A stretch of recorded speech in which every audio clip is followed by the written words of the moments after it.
आती है जब याद तेरी तो यादों में हम खो जाते हैं। आजकल तुझे सोचते सोचते ही हम सो जाते हैं। एक लड़का था, वो काफ़ी गरीब था। उसके पास ना तो कुछ खाने को था और ना ही रहने को घर था। वह अपने दोस्त के घर रहा करता था। उसने एक छोटी सी कंपनी में पेंटिंग का काम करना शुरू कर दिया। धीरे धीरे उसके पास काफ़ी पैसे भी हो गए। बाद में वह काफ़ी धनी हो गया। जब वह छोटा रहा तभी उसके माँ पिता इस दुनिया से चले गए। उसने कभी प्रेम को नहीं जाना था। एक दिन जब वह अपने किसी काम से बाहर गया था तो उसे एक लड़की दिखी जो काफ़ी अच्छी और खूबसूरत थी। उसको देखते ही इस लड़की लड़की को उस लड़के से प्रेम हो गया। वह काफ़ी देर तक उस लड़के को देखती रही। कुछ देर बाद वह लड़की वहाँ से चली गई। कुछ दिनों तक यह लड़का उस लड़की को खोजता रहा, लेकिन वह लड़की न मिली। लेकिन नियति ने उस लड़की से इस लड़की को मिला दिया। वह लड़की इस लड़के के घर काम के तलाश में आई थी।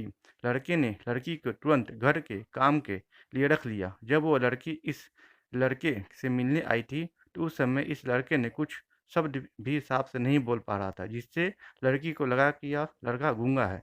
लड़का भी जान गया था कि यह लड़की हमें गूंगा समझती है। इसके साथ ही साथ यह लड़की समझ गई थी कि यहाँ लड़का इस घर का नौकर है, ना कि मालिक है।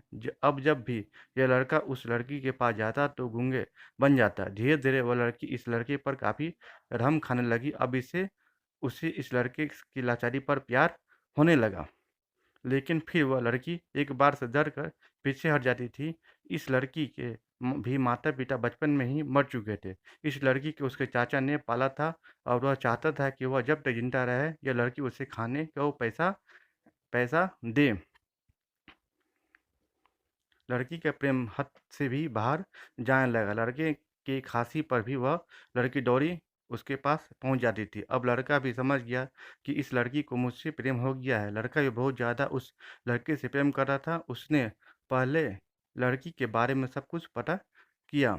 जब उस सब पता चल गया तो वह बहुत रोने लगा, क्योंकि उसे गूंगे होने का झूठ बोला था। अब वह दिनों रात रोने लगा। लड़की अपने सैलरी में से लड़के की इलाज करवाने को कहती थी। एक दिन सुबह ही उस लड़के को पता चला कि लड़का हॉस्पिटल में भर्ती है। वह दौड़ते हुए जब हॉस्पिटल में पहुंची तो उसने देखा कि लड़का बेड पर बेहोश पड़ा है। उसके पास आस पास काफ़ी मशीन लगी हुई थी। जब लड़की डॉक्टर के पास पहुंची तो वहां पर डॉक्टर ने उसे बताया कि लड़का अब बोल नहीं सकता है। उसने अपनी जीभ को काटने की कोशिश की है। इसके साथ ही उस डॉक्टर ने इस लड़की को एक पत्र दिया। उस पत्र में लिखा था, मैं एक काफ़ी धनी लड़का हूँ।